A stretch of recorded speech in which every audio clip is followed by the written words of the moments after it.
adagi akoina loliba kaduda ima thong hango haina namakpa dumana tawdana bamongi mandok se moina mai thabi ba koi kaimta pende balaitre phi aman baset pagi su adagi hawai thongba chabagi su yum phajadabagi su nungai ta balaite aduga akoina hangningi na akoigi manghauriba takhauriba lehauriba sampati puna maksingse adumak manghargadara tho khuje labuk ta lot leba lot padai di koki ni pa mana na khoi kadai ta gira hai aina me mada mit khap me law chatlase tawba ngam tabado ai gi ming da ai gi natte hen isorna hai aduga makhoina lalpa nuti chatle ai hauji koki maron de so haining aduna yaragidi gamen singna akhoi mayam gi tamak tai phamda hanjil handiyo habese aina asi hairaga loisin jara yana mate da hoi lekan yana mo mai da sa baba khoi lekan khoi ha le ko mo na mai tara ko yum sa panu ai bra saksa mana sare nungai adi smoi oi mafam bu da laiba mai tai jina kamai ta udra Sujangpur da lai tong community ji kamai khana bhaw de no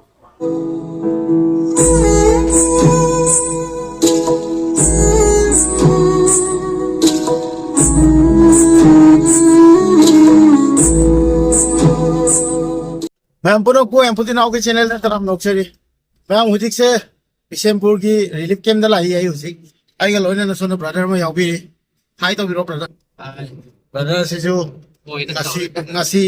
off lay bagi mana yawi bani som dai gi na sibaran lay ne aduga mamang da su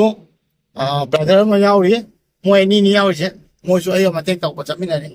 samaina ai gi nuksiro subscriber sing na ai ga punna samaina ai ga chamina ba yawo se masi gi apen mas de hai na kana de aduna yaw nungai ma khoi yaw ba chamu kana basi khoi yaw sila tore mamang da chali lakke mamang da si sweep asi ga chat pi basi ju brother ni ga yawi makoi ni mamang thar ka chatli kan na ko aduga yeng si myam asi relief camp matung na mathang ta ba chat pa ya bra na aduga video di relief camp punna ha pa ya bra yam sanga na amam relief camp mi ha pa gi ba ko am nuk si bane myam se mamang ga thar ka chatli chong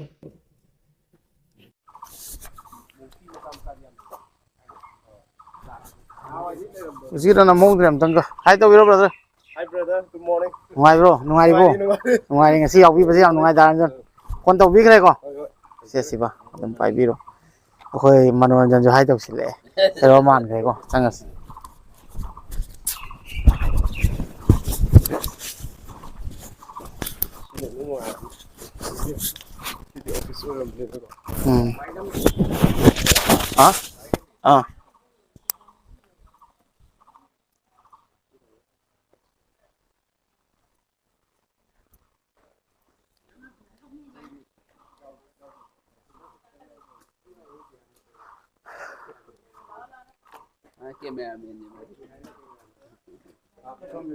Ôi.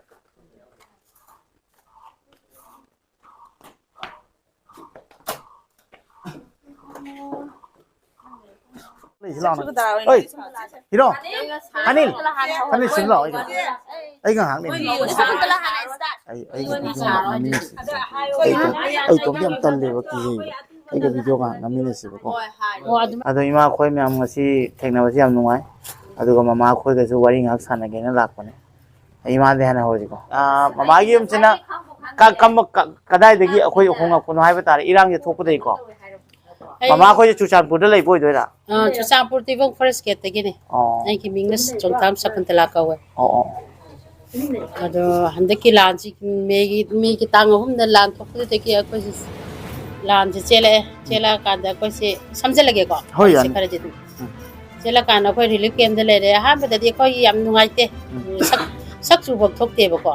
duki matik wakhal nungai te angang sing oiro kari oiro duki matik wai adi kana gumam na koi salam tang hang ba to sumana la hang bi matam da koi mit te ki pi se na tana pakom je pi be se ngam de ba du mai na myam tho e ba adu ba ngasi di pi se tar roi ke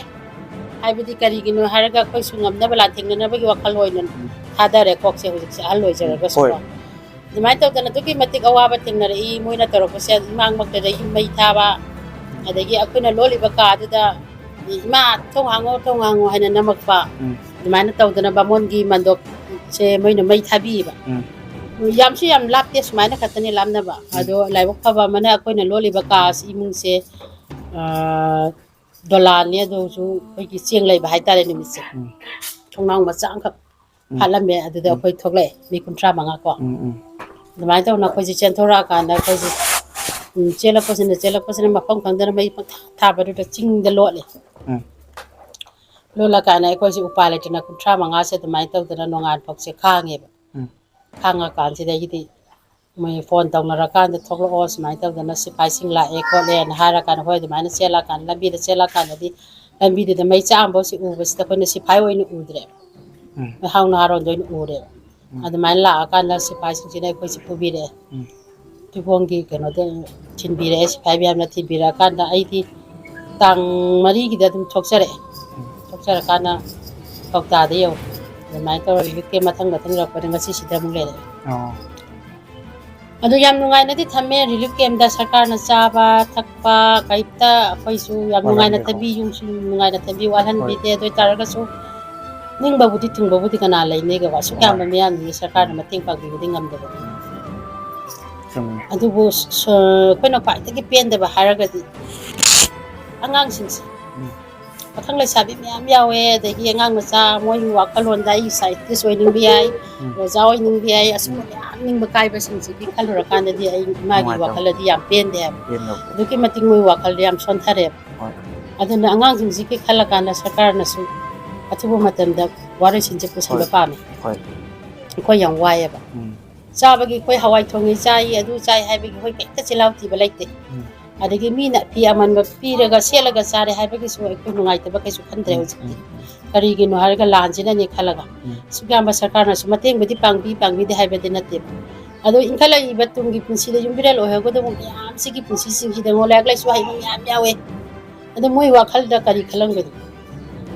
ꯑꯁꯤ ꯑꯩ ꯏꯁꯥꯗ ꯊꯣꯛꯄ ꯃꯤꯅ ꯈꯪꯒꯅꯦꯕ ꯈꯪꯗꯕꯁꯤꯡꯁꯤꯒꯤꯅꯦꯕ ꯑꯩꯈꯣꯏꯅ ꯈꯜꯂꯤꯁꯦ ꯑꯗꯨꯃꯥꯏꯅ ꯇꯧꯔꯒ ꯃꯤꯠꯌꯦꯡ ꯑꯁꯤ ꯆꯞ ꯃꯥꯟꯅꯅ ꯌꯦꯡꯕꯤꯔꯗꯤ ꯐꯕ ꯑꯃꯨꯛ ꯁꯔꯀꯥꯔꯁꯤꯅ ꯀꯔꯤ ꯍꯥꯏꯅꯣ ꯈꯪꯗꯦ ꯆꯦꯡ ꯈꯔ ꯄꯤꯖ ꯍꯋꯥꯏ ꯈꯔ ꯄꯤꯖꯔꯒ ꯄꯪꯊꯝ ꯊꯝꯕꯒꯤ ꯃꯑꯣꯡꯗ ꯑꯗꯨꯃꯥꯏꯅꯁꯨ ꯎꯕꯤꯕ ꯑꯗꯒꯤꯗꯤ ꯃꯤ ꯈꯪꯗꯦ ꯃꯣꯏꯗ ꯇꯣꯉꯥꯟꯕ ꯃꯤꯠꯌꯦꯡ ꯑꯃ ꯌꯦꯡꯕ ꯑꯗꯨꯃꯥꯏꯅꯁꯨ ꯎꯏꯌꯦꯕ ꯑꯩꯈꯣꯏꯁꯦ ꯈꯪꯕ ꯍꯧꯖꯤꯛ ꯌꯦꯡꯉꯣ ꯑꯉꯥꯡ ꯃꯆꯥꯁꯤꯡꯁꯦ ꯌꯦꯡꯉꯣ ꯐꯅ ꯄꯤꯖꯩ ꯐꯅ ꯇꯧꯋꯦꯁꯨ ꯂꯣꯏ ꯁꯨꯇꯤ ꯊꯥꯔꯒ ꯌꯦꯡꯕꯤꯌꯣꯕ ꯐꯤꯕꯝꯁꯤꯡꯁꯨ ꯑꯗꯨꯛꯀꯤ ꯃꯇꯤꯛ ꯁꯣꯛꯑꯦꯕ ꯍꯥꯏꯗꯤ ꯃꯃꯥ ꯃꯆꯥꯁꯤꯡꯗꯨꯅ ꯌꯦꯡꯉꯣ ꯄꯤꯖꯅꯤꯡꯉꯤ ꯏꯃꯥ ꯁꯤꯃ ꯆꯥꯒꯦ ꯍꯥꯏꯕ ꯃꯇꯝꯗ ꯑꯩꯈꯣꯏꯅ ꯃꯇꯝ ꯆꯥꯅ ꯄꯤꯖꯕ ꯉꯝꯗꯕ ꯌꯨꯝꯗ ꯇꯧꯔꯝꯕꯗꯨꯃꯛ ꯑꯣꯏꯕ ꯑꯗꯨꯗꯒꯤꯗꯤ ꯐꯪꯗꯕꯅꯤꯅꯀꯣ ꯑꯉꯥꯡꯁꯤꯡꯁꯤꯒꯤ ꯀꯔꯤ ꯍꯥꯏꯒꯗꯕꯅꯣ ꯈꯪꯗꯦ ꯁꯨꯝ ꯄꯤꯛꯁꯜꯂꯛꯄ ꯑꯗꯨꯃꯥꯏꯅ ꯑꯣꯏꯅꯁꯨ ꯎꯕ ꯑꯗꯨꯃꯥꯏꯅ ꯇꯧꯋꯦꯕ ꯑꯉꯥꯡꯁꯤꯡꯁꯤꯁꯨ ꯑꯗꯨꯛꯀꯤ ꯃꯇꯤꯛ ꯅꯨꯡꯉꯥꯏꯇꯦ ꯍꯥꯏꯕ ꯑꯗꯨꯕꯨ ꯍꯤꯡꯗꯕꯗꯤ ꯌꯥꯗꯕꯅꯤꯅ ꯑꯩꯈꯣꯏꯅ ꯑꯗꯨꯝ ꯆꯥꯃꯤꯟꯅꯔꯤ ꯇꯧꯃꯤꯟꯅꯔꯤ ꯑꯗꯨꯒ ꯀꯃꯤꯇꯤ ꯂꯩꯔꯤꯕ ꯑꯩꯈꯣꯏꯒꯤ ꯔꯤꯂꯤꯐ ꯀꯦꯝꯒꯤ ꯀꯃꯤꯇꯤꯁꯤꯡꯅꯁꯨ ꯑꯗꯨꯛꯀꯤ ꯃꯇꯤꯛ ꯐꯖꯅ ꯇꯧꯕꯤꯌꯦꯕ ꯑꯩꯈꯣꯏ ꯃꯐꯝꯁꯤꯗꯒꯤꯁꯨ ꯆꯠꯅꯤꯡꯗ꯭ꯔꯦꯕ ꯃꯣꯏꯅ ꯌꯥꯝ ꯅꯨꯡꯁꯤꯅ ꯂꯨꯅ ꯇꯧꯕꯤꯕꯅꯤꯅ ꯑꯗꯨ ꯑꯣꯏꯇꯥꯔꯒꯁꯨ ꯅꯤꯡꯕ ꯊꯨꯡꯗꯕꯅꯤꯅ ꯑꯩꯅ ꯍꯥꯏꯔꯤꯕ ꯋꯥꯐꯝꯁꯤꯗꯤ ꯁꯔꯀꯥꯔꯁꯤꯗ ꯍꯥꯏꯅꯤꯡꯉꯤ ꯍꯣꯏ ꯀꯔꯤꯝꯇ ꯄꯦꯟꯗꯕ ꯂꯩꯇ꯭ꯔꯦ ꯐꯤ ꯑꯃꯟꯕ ꯁꯦꯠꯄꯒꯤꯁꯨ ꯑꯗꯒꯤ ꯍꯋꯥꯏ ꯊꯣꯡꯕ ꯆꯥꯕꯒꯤꯁꯨ ꯌꯨꯝ ꯐꯖꯗꯕꯒꯤꯁꯨ ꯅꯨꯡꯉꯥꯏꯇꯕ ꯂꯩꯇꯦ ꯑꯗꯨꯒ ꯑꯩꯈꯣꯏꯅ ꯍꯪꯅꯤꯡꯉꯤꯅ ꯑꯩꯈꯣꯏꯒꯤ ꯃꯥꯡꯍꯧꯔꯤꯕ ꯇꯥꯛꯍꯧꯔꯤꯕ ꯂꯩꯍꯧꯔꯤꯕ ꯁꯝꯄꯇꯤ ꯄꯨꯝꯅꯃꯛꯁꯤꯡꯁꯦ ꯑꯗꯨꯃꯛ ꯃꯥꯡꯈ꯭ꯔꯒꯗ꯭ꯔꯥ ꯁꯤꯁꯦ ꯑꯩꯅ ꯍꯥꯏꯁꯦ ꯑꯗꯨ ꯑꯣꯏꯇꯥꯔꯒꯗꯤ ꯑꯩꯈꯣꯏꯁꯦ ꯀꯃꯥꯏꯅ ꯇꯧꯗꯅ ꯑꯩꯈꯣꯏ ꯄꯨꯟꯁꯤꯁꯦ ꯀꯔꯝꯕ ꯃꯑꯣꯡꯗ ꯍꯤꯡꯍꯟꯕꯤꯒꯗꯣꯏꯅꯣ ꯑꯩꯅ ꯅꯃꯥꯗ ꯍꯪꯅꯤꯡꯉꯤ ꯀꯣꯏꯁꯟꯁꯦ ꯑꯩꯈꯣꯏ ꯍꯧꯖꯤꯛꯇꯒꯤ ꯑꯃꯨꯛ ꯊꯣꯛꯄꯤꯔꯛꯑꯅꯦꯕ ꯊꯣꯛꯂꯛꯑꯒ ꯑꯃꯗ ꯑꯃꯨꯛ ꯊꯝꯃꯅꯦꯕ ꯑꯃꯗ ꯑꯃꯨꯛ ꯊꯝꯃꯅꯤ ꯑꯩꯈꯣꯏꯁꯦ ꯂꯩꯔꯅꯦꯕ ꯑꯃꯗꯨꯗ ꯑꯃꯨꯛ ꯆꯠꯄ ꯃꯇꯝꯗ ꯊꯕꯛ ꯁꯨꯐꯝ ꯅꯣꯝꯐꯝ ꯂꯩꯇꯕꯅꯤꯅ ꯑꯩꯈꯣꯏꯁꯦ ꯑꯃꯨꯛ ꯀꯪꯉꯥꯎꯅꯔꯅꯦꯕ ꯑꯁꯤꯗꯁꯨ ꯑꯩꯈꯣꯏ ꯃꯇꯝ ꯌꯥꯝ ꯀꯨꯏꯅ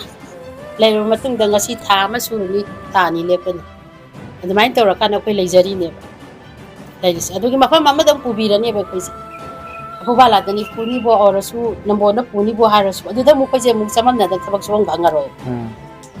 ꯑꯗꯨ ꯑꯣꯏꯇꯥꯔꯒꯗꯤ ꯑꯩꯈꯣꯏꯁꯦ ꯅꯣꯡꯃꯒꯤ ꯁꯣꯠꯊꯔꯛꯇ꯭ꯔꯥ ꯄꯨꯛꯄꯨꯗꯤ ꯊꯜꯍꯜꯂꯒ ꯇꯨꯝꯕꯗ ꯈꯛꯇꯅꯁꯨ ꯌꯥꯔꯛꯇ꯭ꯔꯦ ꯑꯍꯜ ꯑꯣꯏꯁꯜꯂꯛꯏꯕꯁꯤꯡꯁꯤꯗꯤ ꯑꯃꯔꯣꯝꯗ ꯐꯈ꯭ꯔꯦꯕ ꯏꯟꯈꯠꯂꯛꯏꯕ ꯑꯉꯥꯡꯁꯤꯡꯁꯤꯒꯤ ꯋꯥꯈꯜꯗ ꯀꯔꯤ ꯂꯩꯔꯝꯒꯗꯒꯦꯕ ꯑꯁꯤ ꯁꯔꯀꯥꯔꯅ ꯑꯊꯨꯕ ꯃꯇꯝꯗ ꯃꯇꯦꯡ ꯄꯥꯡꯍꯟꯅꯤꯡꯉꯤ ꯑꯉꯥꯡ ꯑꯃꯅ ꯅꯪꯅ ꯀ꯭ꯂꯥꯁ ꯀꯌꯥ ꯇꯝꯃꯤ BA ꯇꯝꯕ ꯌꯥꯎꯔꯤ MA ꯇꯝꯕ ꯌꯥꯎꯔꯤ ꯒ꯭ꯔꯦꯖꯨꯑꯦꯠ ꯂꯣꯏꯕꯁꯨ ꯃꯌꯥꯝ ꯌꯥꯎꯔꯤ ꯃꯣꯏ ꯋꯥꯈꯜꯂꯣꯟ ꯃꯌꯥꯝ ꯂꯩꯔꯝꯒꯅꯦꯕ ꯑꯗꯣ ꯉꯁꯤ ꯃꯃꯤꯠꯇꯩ ꯃꯄꯤ ꯇꯥꯗꯅ ꯀꯞꯄꯒ ꯈꯥꯡꯉꯦꯕ ꯑꯁꯤꯒꯨꯝꯕ ꯃꯌꯥꯝꯁꯦ ꯈꯤꯇꯪꯗꯤ ꯃꯤꯠꯌꯦꯡ ꯆꯪꯍꯟꯅꯤꯡꯉꯦ ꯑꯗꯨꯅ ꯇꯥꯛꯄꯗꯤ ꯑꯩꯈꯣꯏꯒꯤ ꯁꯨꯇꯤ ꯊꯥꯔꯕꯣ ꯑꯗꯨꯅ ꯌꯦꯡꯉꯣ ꯁꯤ ꯑꯉꯥꯡꯁꯤꯡꯁꯦ ꯂꯥꯛꯄꯤꯕꯗ ꯌꯦꯡꯕꯤꯌꯨ ꯇꯤꯛ ꯇꯤꯛ ꯂꯥꯎꯕ ꯑꯝꯇ ꯌꯥꯎꯔꯝꯃꯣꯏ ꯁꯤ ꯅꯨꯡꯉꯥꯏꯕ꯭ꯔꯥ ꯌꯦꯡꯕꯤꯌꯨꯅꯦ ꯁꯦ ꯃꯥꯏ ꯃꯤꯡ ꯇꯨꯀꯨ ꯀꯧꯕ꯭ꯔꯥ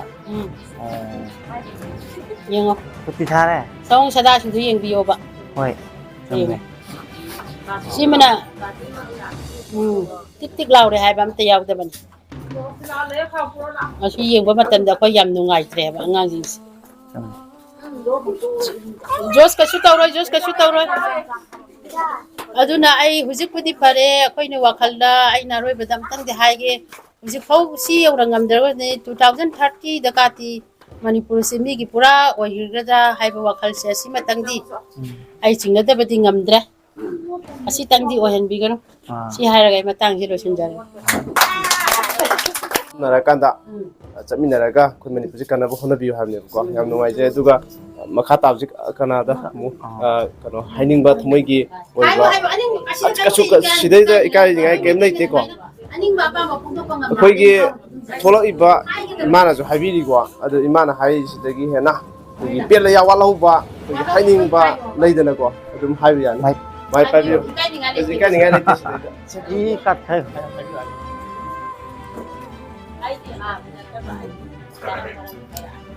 ꯑꯩꯈꯣꯏ ꯑꯍꯥꯟꯕꯗ ꯁꯥꯏꯀꯣꯠ ꯍꯥꯏꯕ ꯂꯝꯗꯨꯗ ꯑꯩ ꯂꯩꯌꯦ ꯂꯩꯕꯁꯤꯗ ꯍꯣꯇꯦꯜ ꯃꯆꯥ ꯑꯃ ꯍꯥꯡꯉꯦ ꯑꯗꯨ ꯃꯇꯝꯗꯨꯗ ꯃꯣꯏꯁꯦ ꯂꯦꯂꯤ ꯆꯠꯄ ꯅꯨꯃꯤꯠꯁꯤꯗ ꯃꯃꯥꯏꯗ ꯀꯩꯀꯩꯅꯣ ꯌꯦꯛꯁꯜꯂꯒ ꯂꯣꯏꯅ ꯐꯣꯔꯦꯁꯀꯤ ꯃꯩ ꯊꯥꯔꯦꯕ ꯄꯨꯂꯤꯁꯁꯤꯡꯁꯨ ꯂꯣꯏ ꯂꯩ ꯀꯟꯕ ꯉꯝꯗꯦ ꯑꯗꯨꯕꯨ ꯃꯣꯏ ꯃꯩ ꯊꯥꯔꯝꯃꯒ ꯆꯠꯈ꯭ꯔꯒ ꯅꯍꯥꯁꯤꯡꯗꯣ ꯆꯠꯈꯤ ꯃꯇꯨꯡꯗ ꯄꯨꯂꯤꯁꯁꯤꯡꯁꯤꯅ ꯏꯁꯤꯡ ꯆꯥꯏꯗꯅ ꯑꯗꯨꯝ ꯑꯗꯨꯒ ꯑꯩꯈꯣꯏꯁꯦ ꯌꯨꯝꯗ ꯍꯜꯂꯕ ꯃꯇꯝꯗ ꯄꯨꯡ ꯀꯩꯅꯣꯒꯤꯁꯤꯗ ꯃꯩꯇꯩ ꯂꯩꯀꯥꯏꯒꯤ ꯃꯩꯁꯦ ꯍꯦꯛꯇ ꯊꯥꯔꯒ ꯇꯧꯔꯛꯂꯦꯕ ꯑꯗꯩꯗꯤ ꯑꯩꯈꯣꯏꯁꯦ ꯂꯣꯏ ꯆꯦꯟꯊꯣꯛ ꯑꯩꯈꯣꯏꯁꯦ ꯂꯧꯕꯨꯛꯇ ꯂꯣꯠꯂꯦꯕ ꯂꯣꯠꯄꯗꯩꯗꯤ ꯀꯣꯀꯤ ꯅꯤꯄꯥ ꯑꯃꯅ ꯅꯈꯣꯏ ꯀꯗꯥꯏꯗꯒꯤꯔꯥ ꯍꯥꯏꯌꯦ ꯑꯩꯅ ꯃꯤ ꯑꯃꯗ ꯃꯤꯠꯈꯞꯅꯦ ꯂꯥꯛꯑꯣ ꯆꯠꯂꯁꯦꯅ ꯀꯤꯗꯅ ꯀꯔꯤꯝ ꯍꯥꯏꯗꯦ ꯑꯗꯨꯒ ꯑꯗꯨꯝ ꯑꯩꯈꯣই ꯃꯆꯤ ꯑꯃꯗ ꯊꯩꯗꯣꯛꯑꯒ ꯂꯩꯔꯦꯕ ꯀꯤꯃꯟꯈꯤꯗꯅ ꯑꯗꯨꯒ ꯑꯗꯨꯝ ꯑꯩꯈꯣꯏꯁꯦ ꯑꯍꯤꯡ ꯑꯃ ꯑꯗꯨꯝ ꯂꯩꯔꯦ ꯂꯧꯕꯨꯛꯇꯨꯗ ꯂꯩꯔꯒ ꯑꯗꯨꯝ ꯅꯣꯡꯉꯥꯜꯂꯒ ꯆꯥꯛꯁꯤ ꯁꯨꯝ ꯂꯥꯝꯃꯛꯑꯕꯅꯤꯅ ꯏꯃꯥꯟꯅꯕꯤ ꯑꯃꯅ ꯀꯧꯁꯜꯂꯦ ꯂꯥꯛꯑꯣ ꯁꯤꯗ ꯑꯩꯈꯣꯏꯗ ꯂꯩꯔꯔꯣꯏ ꯑꯗꯣ ꯑꯩꯈꯣꯏꯁꯦ ꯑꯩꯈꯣꯏ ꯂꯩꯀꯥꯏ ꯈꯔꯁꯦ ꯂꯩꯔꯦ ꯂꯩꯕꯁꯤꯗ ꯁꯤꯕꯥꯏ ꯃꯌꯥꯝꯁꯦ ꯂꯥꯛꯀꯅꯤ ꯍꯥꯏꯕꯗꯒꯤ ꯁꯨꯡꯂꯥꯛ ꯂꯥꯛꯇ꯭ꯔꯦ ꯑꯗ ꯈꯔ ꯂꯩꯔꯒꯗꯤ ꯑꯗꯨꯝ ꯂꯥꯛꯑ ꯑꯩꯈꯣꯏꯁꯦ ꯍꯥꯎꯒꯤ ꯈꯣꯡꯒ꯭ꯔꯥꯎꯗꯧꯅ ꯁꯦꯠꯂꯒ ꯈꯨꯖꯤꯁꯨ ꯑꯝꯐꯥꯎ ꯁꯤꯔꯨꯅꯨ ꯈꯣꯠꯂꯨꯅꯨꯅ ꯑꯩꯈꯣꯏ ꯃꯁꯦꯟꯁꯦ ꯍꯥꯏꯅꯔ ꯒ꯭ꯔꯣꯡ ꯆꯦꯜꯂꯦ ꯑꯗꯨꯒ ꯒꯥꯔꯤꯁꯤꯗ ꯇꯣꯡꯈꯠꯂꯒ ꯇꯨꯏꯕꯣꯡꯒꯤ ꯀꯦꯝꯁꯤꯗ ꯁꯤꯕꯥꯏ ꯀꯦꯝꯁꯤꯗ ꯊꯨꯡꯕ ꯃꯇꯝꯗ ꯍꯦꯛ ꯌꯧꯕꯒ ꯆꯥꯛꯁꯤ ꯊꯣꯛꯑꯒ ꯄꯤꯖꯅꯔꯦ ꯆꯥꯅꯔꯦ ꯑꯗꯒꯤ ꯆꯦꯔꯪꯗ ꯈꯨꯜꯂꯒ ꯆꯥꯅꯔꯦ ꯆꯥꯛꯁꯤꯡꯁꯦ ꯑꯗꯨ ꯑꯩꯁꯦ ꯀꯞꯄꯦ ꯑꯗꯩ ꯇꯣꯏꯂꯦꯠ ꯆꯪꯅꯤꯡꯉꯁꯨ ꯏꯁꯤꯡꯁꯨ ꯂꯩꯇꯦ ꯅꯨꯃꯤꯠ 3-4ꯁꯦ ꯋꯥꯅ ꯉꯥꯌꯣꯛ ꯆꯐꯨꯗ ꯂꯩꯕꯗꯧꯅ ꯑꯩꯈꯣꯏꯁꯦ ꯂꯩꯔꯦ ꯃꯩꯇꯩ 3-4ꯁꯦ ꯃꯥꯏꯒꯤ ꯑꯁ ꯋꯥꯅꯔꯦ ꯑꯗꯩꯗꯤ ꯑꯩꯈꯣꯏꯁꯦ ꯑꯗꯨꯝ ꯂꯧꯕ ꯂꯥꯛꯀꯅꯤ ꯍꯥꯏꯔꯦ ꯑꯗꯩꯗꯤ ꯑꯁꯣꯜ ꯑꯅꯥ ꯍꯥꯟꯅ ꯊꯥꯔꯒ ꯈꯔ ꯑꯀꯟꯕꯁꯤꯅ ꯀꯣꯟꯅ ꯑꯃꯨꯛ ꯂꯧꯕꯤꯔꯦ ꯑꯗꯨꯃꯥꯏꯅ ꯇꯧꯔ ꯑꯩꯈꯣꯏꯁꯦ ꯄꯨꯊꯕꯤꯔꯒ ꯏꯝꯐꯥꯜꯒꯤ ꯀꯩꯅꯣꯁꯤꯗ ꯈꯨꯃꯟ ꯂꯝꯄꯥꯛꯁꯤꯗ ꯊꯨꯡꯂꯦ ꯑꯗꯣ ꯑꯍꯤꯡ ꯑꯃ ꯂꯩꯔꯦ ꯈꯨꯃꯟ ꯂꯝꯄꯥꯛꯁꯤꯗ ꯐꯤꯔꯣꯜ ꯁꯦꯀꯦꯟ ꯍꯦꯟ ꯀꯔꯤ ꯀꯔꯥ ꯃꯌꯥꯝ ꯈꯜꯂꯣꯅ ꯑꯗꯨꯁꯨ ꯈꯟꯅꯤꯡꯗꯦ ꯋꯥꯈꯜ ꯑꯃꯗ ꯉꯥꯎꯔꯤ ꯐꯔꯩ ꯑꯗꯨꯝ ꯇꯔꯪ ꯃꯂꯪ ꯑꯃꯗ ꯑꯗꯨꯝ ꯂꯩ ꯑꯗꯨꯕꯨ ꯀꯣꯟꯅ ꯈꯟꯊꯔꯒ ꯑꯁ ꯁꯤꯗꯤ ꯑꯩꯈꯣꯏ ꯂꯥꯟ ꯂꯥꯛꯄꯅꯤꯅꯦ ꯑꯗꯨꯅꯗꯤ ꯑꯩꯈꯣꯏꯁꯦ ꯈꯔꯗꯤ ꯈꯟꯗꯕ ꯌꯥꯗꯦꯅ ꯈꯤꯇꯪꯗꯤ ꯂꯧꯔꯦ ꯑꯗꯨꯒ ꯕꯣꯔꯥꯗ ꯍꯥꯟꯖꯤꯜꯂꯦ ꯀꯞꯄ ꯑꯗꯨꯒ ꯅꯣꯡꯉꯥꯟꯕ ꯃꯇꯝꯗ ꯑꯩꯈꯣꯏ ꯕꯤꯁꯦꯝꯄꯨꯔ ꯁꯤꯒꯤ ꯀꯩꯅꯣꯁꯤꯗ ꯃꯣꯗꯔꯟ ꯁ꯭ꯀꯨꯜꯒꯤꯁꯤꯗ ꯑꯩꯈꯣꯏ ꯂꯩꯔꯦ ꯑꯗ ꯈꯔ ꯂꯩꯔꯒ ꯁꯤ ꯃꯐꯝꯁꯤꯗ ꯑꯃꯨꯛ ꯆꯪꯕꯗ ꯑꯩꯅ ꯍꯥꯏꯅꯤꯡꯕꯗꯤ ꯀꯣꯀꯤ ꯍꯥꯏꯔꯤꯕ ꯃꯤꯁꯤꯡꯁꯦ ꯏꯁꯣꯔꯁꯨ ꯈꯪꯉꯦ ꯍꯥꯏꯌꯦ ꯑꯗꯨꯒ ꯅꯨꯡꯇꯤꯒꯤ ꯆꯔꯁ ꯀꯥꯔꯒ ꯕꯥꯏꯕꯜꯗ ꯌꯥꯎꯗꯦ ꯂꯝꯂꯥꯟꯕꯁꯤꯡꯕꯨ ꯇꯔꯥꯝꯅ ꯇꯧ ꯑꯗꯨꯒ ꯑꯋꯥꯕꯁꯤꯡꯗ ꯄꯤꯖꯧ ꯑꯗꯨꯒ ꯂꯥꯏꯔꯕꯁꯤꯡꯗ ꯄꯤꯅꯧ ꯑꯗꯨꯒ ꯅꯆꯦꯟ ꯅꯅꯥꯎꯒꯨꯝꯅ ꯅꯨꯡꯁꯤꯌꯨ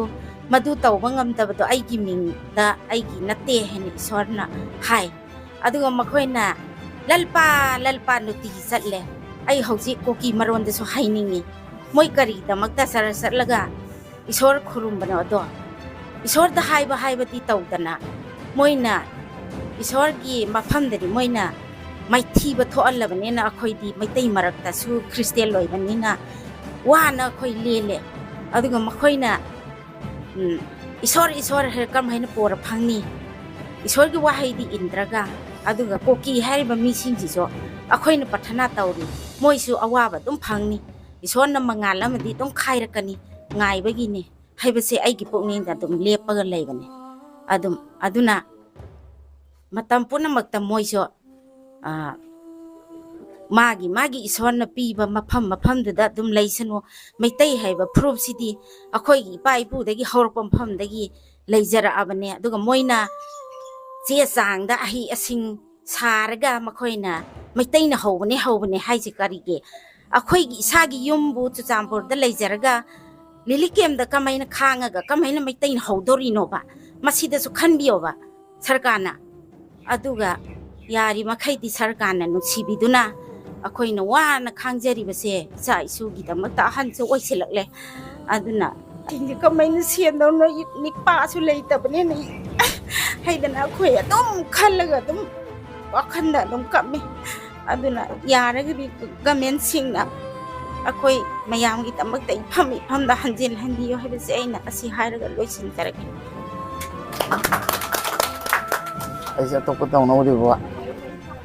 ꯁꯦꯟ ꯊꯨꯝ ꯑꯗꯨꯒ ꯄꯣꯠ ꯆꯩ ꯀꯣ ꯑꯃ ꯂꯣꯏ ꯄꯥꯡꯅꯩꯀꯣ ꯑꯗꯨꯗꯤ ꯍꯥꯟꯅꯁꯨ ꯅꯧꯔꯤꯀꯥꯟꯗꯗꯤ ꯍꯦꯜꯂꯝꯒꯅꯤꯀꯣ ꯍꯧꯖꯤꯛꯇꯤ ꯁꯔꯀꯥꯔꯅꯕꯨꯗꯤ ꯌꯦꯡꯉꯤ ꯑꯗꯣ ꯑꯩꯅ ꯑꯩꯈꯣꯏꯒꯤ ꯁꯤꯕꯁꯥꯒꯔ ꯍꯥꯏꯕ ꯗꯤꯁꯇ꯭ꯔꯤꯛꯁꯤꯗꯒꯤꯀꯣ ꯑꯁꯥꯝꯒꯤ ꯑꯩꯈꯣꯏ ꯈꯨꯟ ꯌꯥꯝ ꯄꯤꯛꯅ ꯇꯥꯖꯩꯕꯀꯣ ꯀꯣꯔꯀꯂꯥ ꯃꯅꯤꯄꯨꯔꯤ ꯒꯥꯎ ꯍꯥꯏꯅ ꯑꯗꯨ ꯃꯩꯇꯩ ꯑꯃ ꯑꯣꯏꯔꯨꯕꯅꯤꯅ ꯑꯩꯅꯁꯨ ꯂꯥꯟ ꯑꯁꯤꯗꯤ ꯊꯣꯛꯈ꯭ꯔꯦ ꯑꯗꯨꯒ ꯄꯨꯛꯅꯤꯡꯗ ꯅꯨꯡꯉꯥꯏꯇꯕ ꯑꯃ ꯐꯥꯎꯖꯩꯀꯣ ꯑꯩꯅ ꯕꯕꯥ ꯏꯃꯥ ꯈꯣꯏ ꯑꯗꯨꯒ ꯏꯆꯤꯟ ꯏꯅꯥꯎ ꯃꯌꯥꯝꯁꯦ ꯎꯅꯅꯤꯡꯕ ꯊꯦꯡꯅꯅꯤꯡꯕ ꯍꯧꯈꯤꯕꯕꯨꯗꯤ ꯍꯧꯈ꯭ꯔꯦ ꯑꯗꯨꯒ ꯀꯔꯤ ꯀꯃꯥꯏꯅ ꯂꯩꯔꯤ ꯉꯥꯏꯍꯥꯛꯇꯪ ꯑꯣꯏꯔꯁꯨ ꯑꯋꯥ ꯑꯅꯥ ꯇꯥꯟꯅꯕꯀꯣ ꯅꯨꯡꯁꯤꯅ ꯕꯕꯥ ꯈꯣꯏꯒ ꯑꯗꯨꯝ ꯉꯥꯏꯍꯥꯛꯇꯪ ꯐꯝꯃꯤꯟꯅꯔꯨꯒꯦ ꯍꯥꯏꯅ ꯊꯑꯣꯏꯅ ꯑꯩ ꯑꯁꯥꯝꯗꯒꯤ ꯂꯥꯛꯆꯕꯅꯦꯕꯀꯣ ꯑꯩꯈꯣꯏ ꯈꯨꯟꯗꯒꯤ ꯑꯗꯨꯅꯅꯤ ꯑꯩꯅ ꯃꯊꯪ ꯈꯣꯡꯊꯥꯡ ꯂꯥꯛꯏꯁꯦ ꯑꯗꯨꯅ ꯑꯩꯅ ꯄꯣꯠ ꯆꯩ ꯁꯦꯟ ꯊꯨꯝꯃꯛ ꯄꯥꯡꯕ ꯉꯝꯗ꯭ꯔꯒꯁꯨ ꯕꯕꯥ ꯏꯃꯥ ꯈꯣꯏ ꯃꯅꯥꯛꯇ ꯂꯥꯛꯑꯒ ꯉꯥꯏꯍꯥꯛꯇꯪ ꯐꯝꯃꯒ ꯋꯥꯔꯤ ꯉꯥꯏꯍꯥꯛ ꯁꯥꯟꯅꯕ ꯐꯪꯖꯕꯁꯦ ꯁꯥꯟꯅꯕ ꯐꯪꯖꯕꯁꯦ ꯃꯁꯤ ꯌꯥꯝꯅ ꯑꯩꯁꯨ ꯅꯨꯡꯉꯥꯏꯅ ꯈꯟꯖꯩ ꯑꯗꯨꯒ ꯅꯨꯡꯁꯨ ꯅꯨꯡꯉꯥꯏꯀꯣ ꯃꯁꯤ ꯂꯥꯛꯄ ꯐꯪꯉꯤꯁꯦ ꯕꯕꯥꯗꯤ ꯆꯥꯛ ꯏꯁꯤꯡ ꯆꯥꯕꯤꯔꯕ꯭ꯔꯥ ꯑꯗꯨꯒ ꯀꯩꯗꯧꯕꯤꯔꯝꯃꯤꯅꯣ ꯕꯕꯥꯒꯤ ꯃꯤꯡꯅ ꯀꯩ ꯀꯧꯏ ꯑꯗꯨꯒ ꯕꯕꯥꯒꯤꯁꯦ ꯆꯨꯔꯆꯥꯟꯄꯨꯔ ꯔꯣꯝꯗꯩ ꯑꯣꯏꯗꯣꯏꯔꯥ ꯀꯗꯣꯝꯗꯩ ꯑꯣꯏꯗꯣꯏꯅꯣ ꯕꯕꯥ ꯍꯣꯏ ꯑꯩꯈꯣꯏ ꯆꯨꯔꯆꯥꯟꯄꯨꯔꯗꯩꯅꯤ ꯃꯣꯏꯅ ꯃꯦ ꯑꯍꯨꯝꯗ ꯑꯆꯧꯕ ꯀꯨꯀꯤꯁꯤꯅ ꯃꯦ ꯑꯍꯨꯝꯗ ꯑꯆꯧꯕ ꯑꯔꯤꯂꯦ ꯑꯃ ꯆꯠꯂꯤ ꯃꯔꯤ ꯍꯜꯂꯛꯄ ꯔꯤꯂꯦꯁꯤꯗ ꯇꯣꯔꯣꯕ ꯃꯪꯒꯂꯥ ꯑꯁ꯭ꯋꯥꯏꯗ ꯃꯩꯇꯩꯁꯤꯡ ꯃꯨꯛꯅꯔꯦꯅ ꯄꯥꯎ ꯑꯗꯨꯝ ꯇꯥꯏ ꯄꯨꯡ 5:30 ꯁ꯭ꯋꯥꯏꯗ ꯐꯧꯗꯀꯥꯏꯗ ꯃꯩ ꯊꯥꯔꯦꯅ ꯄꯥꯎ ꯐꯪꯉꯛꯑꯦ ꯃꯗꯨꯗꯤ ꯑꯩꯈꯣꯏꯁꯨ ꯀꯩꯅꯣ ꯁ꯭ꯋꯥꯏꯗ ꯌꯧꯒꯗ꯭ꯔꯥ ꯈꯟꯅꯉꯩꯗ ꯁꯟꯙꯥꯒꯤ ꯁ꯭ꯋꯥꯏꯗꯗꯤ ꯑꯩꯈꯣꯏꯒꯤ ꯈꯨꯃꯖꯥꯝꯕ ꯃꯩꯇꯩ ꯂꯩꯀꯥꯏ ꯑꯃꯁꯦ ꯅꯨꯡꯗꯥꯡ ꯂꯥꯛꯀꯅꯤ ꯀꯩꯅꯣ ꯍꯥꯏꯔꯛꯑꯦ ꯑꯃꯨꯛ ꯑꯩꯈꯣꯏ ꯑꯗꯨꯋꯥꯏꯗ ꯍꯥꯏꯔꯛꯇꯦꯀꯣ ꯃꯗꯨꯗꯤ ꯑꯩꯈꯣꯏꯁꯨ ꯁꯣꯏꯅ ꯂꯩꯕ ꯅꯨꯡꯉꯥꯏꯔꯣꯏꯅ ꯆꯥꯛꯒꯨꯝ ꯁꯟꯙꯥꯒꯤꯗ ꯆꯥꯛ ꯈꯔ ꯆꯥꯔ ꯇꯧꯕꯗ ꯃꯣꯏ ꯌꯨꯝ ꯑꯐꯕ ꯌꯨꯝ ꯄꯀꯥꯗ ꯐꯖꯅ ꯂꯩꯔꯦ ꯑꯗꯨꯒ ꯄꯨꯡ 9 ꯁ꯭ꯋꯥꯏꯗꯗꯤ ꯂꯥꯛꯑꯦ ꯃꯩ ꯊꯥꯍꯧꯔꯦ ꯑꯃꯨꯛ ꯏꯍꯥꯟ ꯍꯥꯟꯕ ꯃꯩꯇꯩꯒꯤꯗ ꯑꯩꯈꯣꯏ ꯂꯩꯀꯥꯏꯗ ꯏꯍꯥꯟ ꯍꯥꯜꯂꯦ ꯃꯩ ꯊꯥꯕꯁꯦ ꯕꯕꯥ ꯑꯩꯈꯣꯏ ꯂꯩꯀꯥꯏꯅ ꯈ꯭ꯋꯥꯏ ꯍꯥꯜꯂꯦꯕꯀꯣ ꯃꯣꯏꯅ ꯃꯩ ꯊꯥꯔꯛꯄꯁꯦ ꯌꯨꯝ ꯃꯣꯏꯅ ꯃꯩ ꯊꯥꯔꯝꯕꯁꯤ ꯅꯨꯡꯗꯥꯡꯒꯤ ꯌꯨꯝ 19 ꯅꯨꯡꯗꯥꯡꯒꯤ ꯅꯨꯡꯗꯥꯡꯒꯤ ꯈꯛꯇꯅꯤ ꯃꯣꯏ ꯃꯩ ꯊꯥꯒꯠꯂꯛꯇꯣꯏꯁꯦ ꯅꯨꯡꯗꯥꯡꯗ ꯍꯧꯔꯦ ꯑꯗꯩꯗꯤ ꯑꯩꯈꯣꯏꯒꯤ ꯌꯨꯝ ꯑꯃꯗ ꯄꯨꯂꯞ ꯂꯩꯔꯦ ꯑꯥꯔꯃꯤ ꯂꯥꯛꯇꯅ ꯑꯩꯈꯣꯏ ꯀꯦꯝꯗ ꯆꯠꯁꯦꯅ ꯃꯣꯏꯒꯤ ꯑꯇꯣꯏꯕꯣꯡꯗ ꯃꯣꯏꯒꯤ ꯁꯦꯗꯦꯠꯇ ꯄꯨꯔꯦꯕ ꯑꯩꯈꯣꯏ ꯄꯨꯔꯦ ꯃꯔꯩꯗꯤ ꯑꯌꯨꯛꯇꯗꯤ ꯃꯣꯏꯗꯤ ꯑꯌꯨꯛꯇꯗꯤ ꯄꯨꯝꯅꯃꯛ ꯊꯥꯒꯠꯂꯦ ꯌꯨꯝ ꯄꯨꯝꯅꯃꯛ ꯂꯣꯏꯅꯃꯛ ꯅꯣꯡꯃꯗ ꯊꯥꯕ ꯂꯣꯏꯕ ꯉꯝꯗꯦ ꯑꯗ ꯃꯣꯏꯅ ꯊꯥꯔꯤꯁꯨ ꯃꯣꯏꯅ ꯇꯧꯔꯤꯁꯨ ꯑꯐꯕ ꯄꯣꯠꯈꯩ ꯂꯣꯏꯅ ꯄꯨꯊꯣꯛꯑꯒ ꯀꯣꯟꯅ ꯐꯠꯇ ꯄꯣꯠꯇꯣ ꯑꯗꯨ ꯊꯝꯃꯒ ꯊꯥꯕ ꯑꯐꯕ ꯄꯣꯠꯈꯩ ꯃꯣꯏꯅ ꯂꯣꯏ ꯄꯨꯕ ꯑꯁꯤꯅꯤ ꯃꯣꯏꯅ ꯑꯣꯏꯔꯤ ꯑꯗꯨꯗꯤ ꯕꯕꯥ ꯑꯩꯈꯣꯏꯁꯦ ꯌꯥꯝ ꯋꯥꯅ ꯆꯦꯜꯂꯒ ꯍꯤꯡꯍꯧꯕꯅꯤ ꯍꯥꯏꯕ ꯇꯥꯔꯦꯀꯣ ꯂꯥꯟꯁꯤ ꯃꯔꯛꯇ ꯌꯥꯝꯁꯨ ꯅꯨꯡꯉꯥꯏꯇꯦ ꯕꯕꯥ ꯑꯩꯈꯣꯏꯅ ꯑꯍꯟꯁꯨ ꯑꯣꯏ ꯑꯗꯨ ꯀꯩꯁꯨ ꯅꯨꯡꯉꯥꯏꯇꯦ ꯑꯗꯨꯒ ꯕꯕꯥ ꯑꯩꯈꯣꯏ ꯁꯨꯃꯥꯏꯅ ꯊꯦꯡꯅꯕꯁꯦ ꯀꯩꯝꯇ ꯃꯇꯥꯡꯗꯨ ꯏꯔꯥꯡꯗꯣ ꯈꯜꯂꯨꯔꯒꯗꯤ ꯌꯥꯝ ꯄꯥꯈꯠꯂꯦꯕꯀꯣ ꯃꯩ ꯊꯥꯔꯛꯄ ꯍꯥꯏꯗꯣ ꯆꯤꯟꯅ ꯍꯧꯖꯤꯛ ꯕꯕꯥ ꯑꯩꯈꯣꯏꯅ ꯁꯨꯃꯥꯏꯅ ꯊꯋꯥꯏ ꯀꯜꯍꯧꯔꯒ ꯍꯤꯡꯉꯒ ꯑꯩꯈꯣꯏ ꯎꯅꯕ ꯐꯪꯕꯁꯤ ꯌꯥꯝ ꯅꯨꯡꯉꯥꯏ ꯑꯩꯈꯣꯏꯁꯨ ꯌꯥꯝ ꯍꯔꯥꯎꯋꯦ ꯍꯥꯏꯕ ꯇꯥꯔꯦ ꯁꯣꯝꯗ ꯂꯩꯕꯤꯕ ꯕꯕꯥꯁꯤꯅ ꯆꯨꯔꯆꯥꯟꯄꯨꯔꯗꯩ ꯁꯨꯝ ꯑꯣ ꯕꯕꯥ ꯑꯩꯈꯣꯏꯁꯨ ꯑꯗꯨꯝ ꯌꯨꯝ ꯃꯩ ꯑꯣ ꯆꯍꯤꯗꯤ ꯀꯌꯥ ꯁꯨꯕꯤꯔꯦ ꯕꯕꯥ ꯑꯩꯈꯣꯏꯗꯤ ꯑꯩꯒꯤꯅ 64 ꯑꯣ ꯃꯨꯅꯥꯃ ꯌꯥꯝ ꯅꯨꯡꯉꯥꯏ ꯅꯅꯥꯎ ꯂꯥꯛꯄꯁꯦ ꯅꯅꯥꯎꯁꯨ ꯍꯦꯟꯅ ꯇꯧꯔꯛꯇꯧꯗ ꯃꯥꯏ ꯄꯥꯛꯄ ꯑꯣꯏꯁꯨ ꯏꯁꯣꯔꯅ ꯆꯥꯟꯕꯤꯗꯅ ꯑꯩꯈꯣꯏꯅ ꯂꯥꯛꯏꯁꯦ ꯁꯤꯗ ꯂꯩꯔꯤꯁꯦ ꯑꯩꯈꯣꯏꯁꯦ ꯈꯪꯗꯦ ꯑꯩ ꯍꯥꯏꯔꯒ ꯍꯦꯛꯇ ꯄꯨꯛꯅꯤꯡꯁꯦ ꯅꯨꯡꯁꯤꯕ ꯍꯥꯏꯗꯔꯥ ꯀꯩꯝ ꯀꯥꯏꯗꯦ ꯑꯩꯅ ꯍꯥꯏꯒꯗꯕꯗꯤꯀꯣ ꯑꯩꯅ ꯌꯥꯝꯅ ꯄꯨꯛꯅꯤꯡ ꯄꯨꯛꯆꯦꯜ ꯆꯥꯎꯊꯣꯛꯑꯒ ꯆꯥꯎꯍꯟꯕ ꯉꯝꯕꯁꯨ ꯉꯝꯃꯣꯏꯀꯣ ꯋꯥꯍꯩ ꯉꯥꯛꯇꯪ ꯍꯥꯏꯔꯒ ꯑꯗꯨꯒ ꯍꯥꯏꯕꯗꯤ ꯃꯌꯥꯝꯅ ꯂꯩꯕꯤꯔꯤꯁꯦ ꯑꯩꯈꯣꯏꯒꯤ ꯊꯋꯥꯏꯁꯦ ꯀꯜꯂꯒ ꯂꯩꯕꯤꯍꯧꯔꯤꯅꯦꯕꯀꯣ ꯅꯠꯇ꯭ꯔꯥꯅꯦꯀꯣ ꯑꯗꯒꯤ ꯆꯦꯜꯂꯛꯄ ꯍꯥꯏꯁꯦ ꯑꯩꯈꯣꯏꯁꯦ ꯍꯤꯡꯉꯒꯦ ꯍꯥꯏꯅ ꯆꯦꯜꯂꯛꯏꯅꯦꯕꯀꯣ ꯑꯗꯨꯒ ꯏꯁꯥꯒꯤ ꯌꯨꯝꯐꯝ ꯏꯁꯥꯒꯤ ꯀꯥ ꯏꯁꯥꯒꯤ ꯆꯥꯛꯈꯨꯝ ꯏꯁꯥꯅ ꯇꯧꯅꯤꯡꯕ ꯇꯧꯔꯝꯕꯗꯨꯒ ꯑꯗꯨꯒꯤ ꯅꯨꯡꯉꯥꯏꯕꯗꯨꯗꯤ ꯃꯥꯡꯉꯦꯀꯣ ꯑꯗꯨꯒ ꯁꯤꯗ ꯂꯥꯛꯑꯒ ꯂꯩꯕꯁꯤꯅ ꯃꯁꯤꯒꯤ ꯈꯨꯍꯤꯡꯁꯤꯅ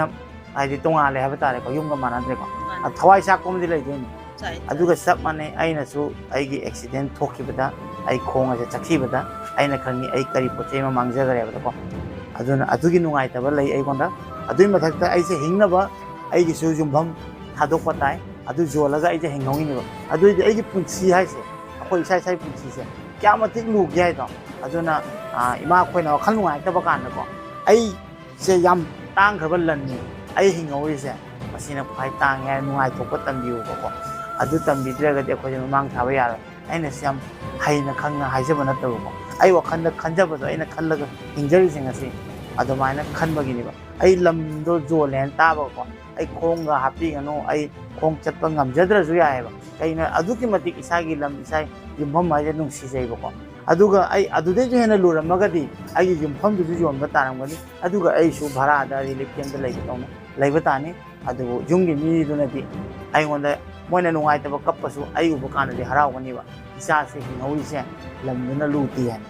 ꯑꯩ ꯍꯤꯡꯍꯧꯗꯅ ꯂꯨꯒꯅꯤꯀꯣ ꯃꯇꯝꯗꯨꯒꯗꯤ ꯑꯗꯨꯃꯥꯏꯅ ꯈꯟꯗꯣꯛꯄꯤꯌꯨ ꯍꯥꯏꯅ ꯑꯩ ꯍꯥꯏꯖꯅꯤꯡꯉꯤ ꯍꯥꯏꯕ ꯇꯥꯔꯦ ꯃꯌꯥꯝꯅ ꯌꯨꯝ ꯍꯨꯟꯗꯣꯛꯑꯒ ꯉꯁꯤ ꯂꯩ ꯑꯩꯈꯣꯏ ꯊꯋꯥꯏꯁꯤꯗꯪ ꯀꯜꯍꯧꯔꯒꯗꯤ ꯑꯗꯨꯒꯤ ꯃꯈꯥ ꯇꯥꯕꯗꯨꯗꯤ ꯑꯩꯈꯣই ꯑꯗꯨꯝ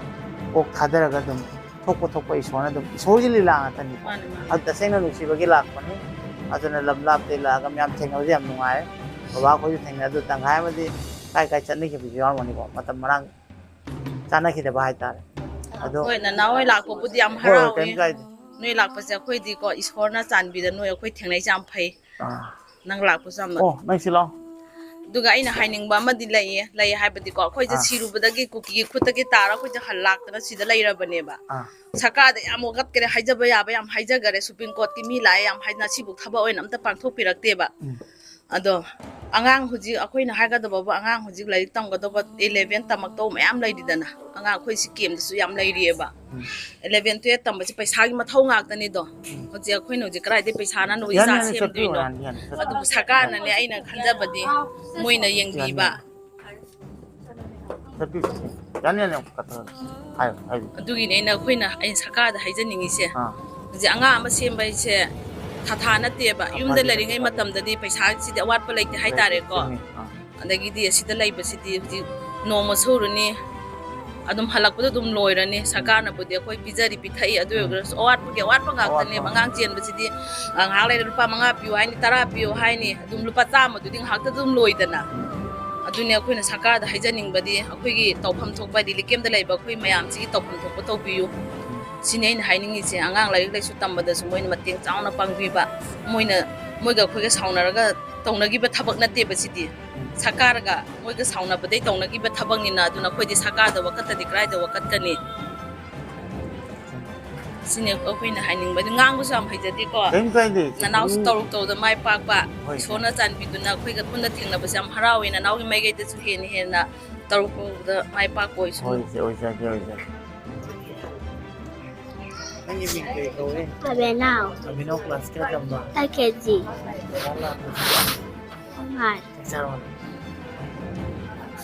ꯃꯥꯅ KG ꯅꯪꯅ ꯀ꯭ꯂꯥꯁ ꯀꯌꯥ ꯇꯝꯃꯤꯅꯣ 1 ꯃꯤꯡꯗꯣ ꯀꯩꯅꯣ ꯂꯦꯕ ꯉꯁꯥꯏ ꯑꯃꯈꯛ ꯂꯦꯝꯕꯗ ꯃꯃꯤꯡ ꯀꯩꯕ ꯃꯥꯏ ꯃꯤꯡ ꯈꯟꯅꯤꯅꯕ ꯈꯟꯅꯤ ꯅꯠꯇ꯭ꯔꯥ ꯈꯟꯅꯤꯗꯨꯅ ꯀꯥꯏ ꯃꯥꯡꯉꯣ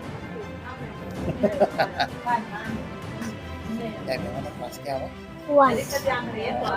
ากไปชิมสักหน่อยปะ หน่วย จักชาบ้างนะ ได้เลย ได้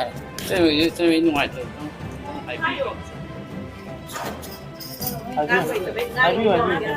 아주 뿌린데 레이도 아이뷰 ngasi mafamsida laiba danau kaujarage hoy ko awaba kaya kaino tawsu asang ki kaino tawsu mafamsida laga koi unaba lakpase yam nungai yam harawe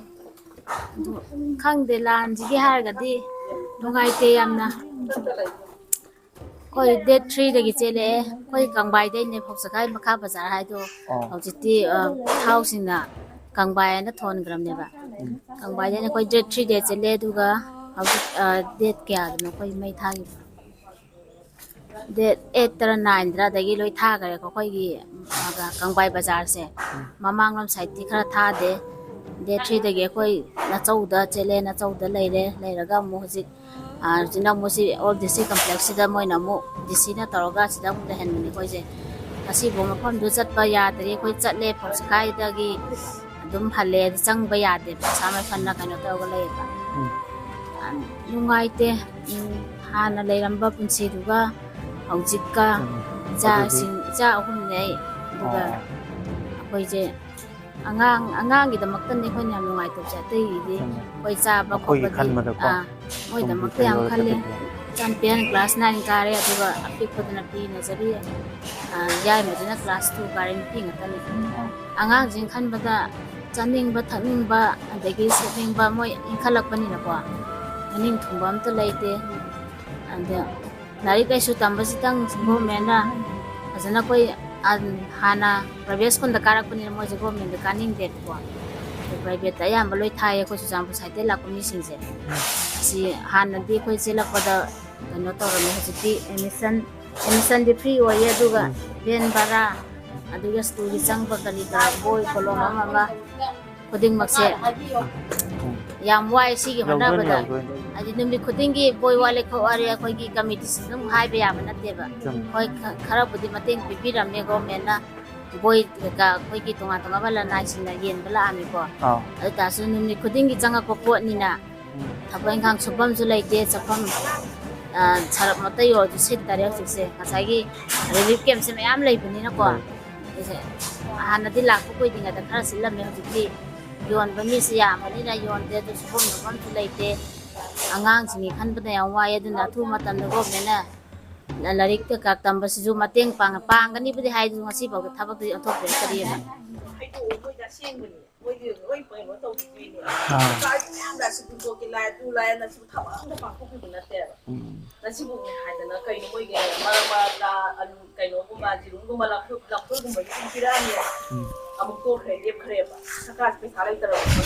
babaje te yo video na sigi hana koi je kano ki megi tang mapanda koi ji Bishenpur gi koi ba koi ji what trying to the ba koi ji love my rapai bi adi di koi ji tongan MGO sing punjila ga koi tongana koi ji Bishenpur apun betembang lukana hana sema me okay matung dai je koi ji secretary mo silaga matung da उसके माजी बहुत symbol लगा में इतना अब जितनी कैम level committee नॉन टॉक रहे सरकारी ऑर्डर में की मतलब ना का और इतनी कोई सेक्रेटरी ओइत्रे कोई से ओइरे मेंबर मोइ ने ले को जितनी जम ना कोई नि याम ऑफ द निपान ना तो मापन दिन से हम कैम लेवल कमेटी से गवर्नमेंट ऑर्डर में मतलब ना तो कोई से कोई रिलीफ कैम लेगा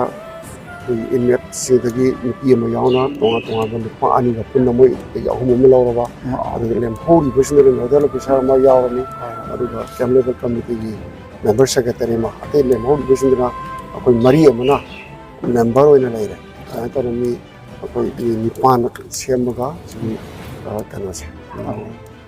hana Bishenpur apun betamang no pamele me ko si ki cam je adu sikti cam level committee Bishenpur and same and Bishenpur apun betamang no le ramba dai na hana koi se ta hum da irang ji te ko Manipur gi se maru ni sam pare thor ko de gi koi se tangai pradana कोई ई मरी होई by सिंगाव सिंसी Thangan hey live district से बिस्नुपुर ओय सुजामपुर का बा अदुना करी मखल खरसु कोई यम मई थाबा अरे करी इरांग थोरा बनी लाइन जाउम गई तभी प्रॉब्लम लाकनी से खन बदगी मंगजों में कोई लाइ सेम को थमने से कमिटी से अदुगा मेगे मापन सेमबे अदुगा जून की मापन दा कोई सीज लोकल पार्टी कैम से ओल्ड डीसी ऑफिस रे कैम ओपन तौक जा मतम दा लाकसे तोंगा तोंगा फंदी मरोइना सुजामपुर की सुजामपुर डिस्ट्रिक्ट ने आम ओरे सुजामपुर डिस्ट्रिक्ट ता लेगसु अतोप डिस्ट्रिक्ट सिंग की लाकपा कोई इन्वेस्ट में आम जाओ मरमदी सुजामपुर सिदा कोई कारबार तौरगा मोय कोई हिंगब होना में आम जाओ री बको और मपुंग ने सुजामपुर दि लाबनिना मफम में दपलो पुंजन लगा कैम जी है हांग जावन और मतम द पुन्ना कोई से हामबा लास्ट मन ममांग थाबोदा लाइरी से कोई स्ट्रेंथ से सहूंग त्रामपन ने और मपान दा जुमिंग चलग लई से कोई तक मदो कोई डिस्ट्रिक्ट एडमिनिस्ट्रेशन की आया यारो गनी मरमदी सिदा लेहुम जलक तबने मो तोंगान तोंगान ब खंग सान बगले भरा दे रेगा मोगी कोई मिंग चनबा कोई लाइक लेसु तमई मतंग से सुंबसिदा मतेंग याम ओइ भाई तार कोई सिदा रिलीफ कैंप द लई हर गदी नोडल ऑफिसर ने काउंटर साइन तोरनी हानदी कोई सेक्रेटरी तोर सलम ने मणिपुर द सगे camp the relief camp the सुनै ले तो मयाम मा सगे सिल सारगा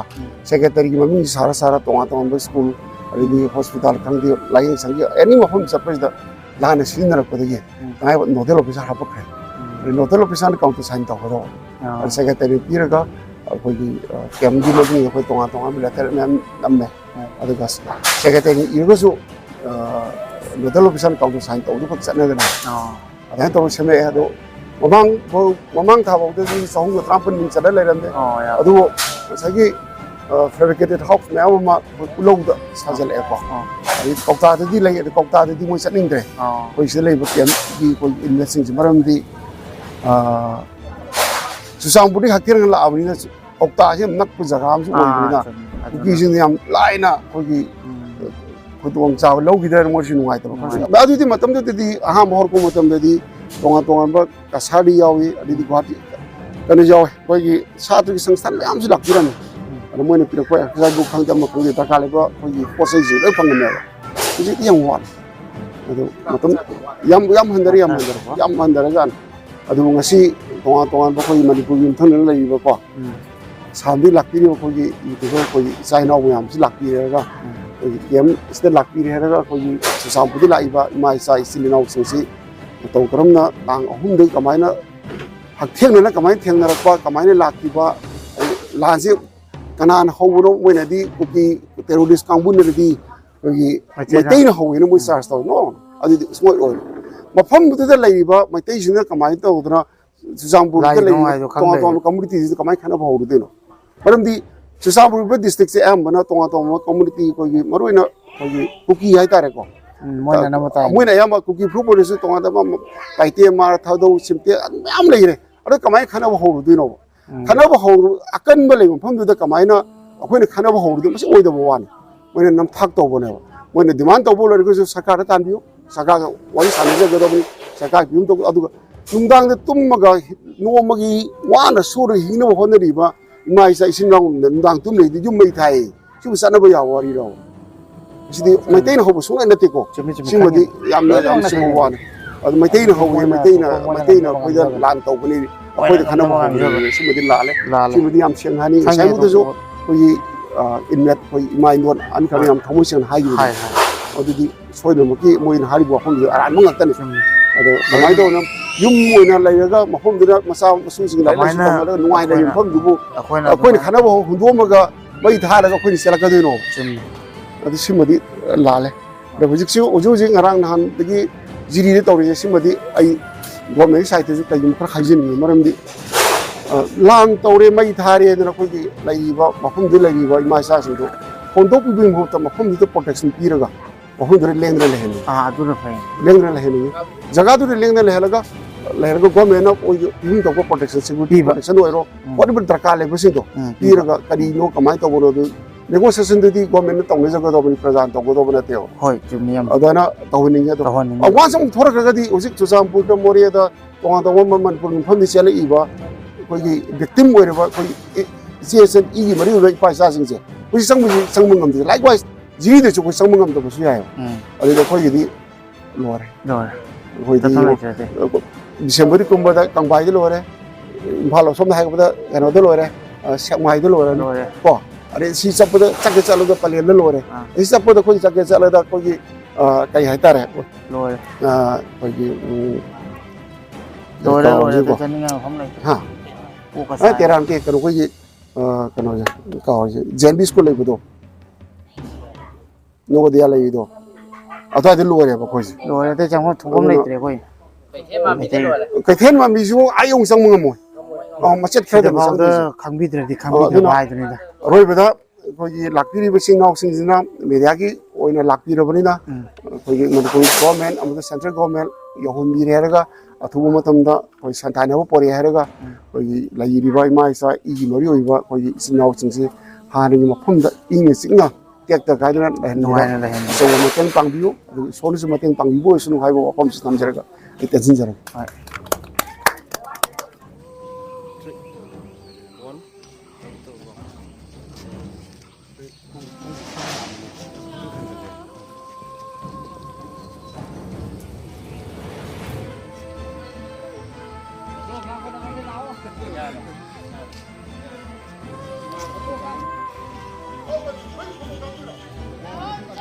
कैमरा मैन हो जाएगा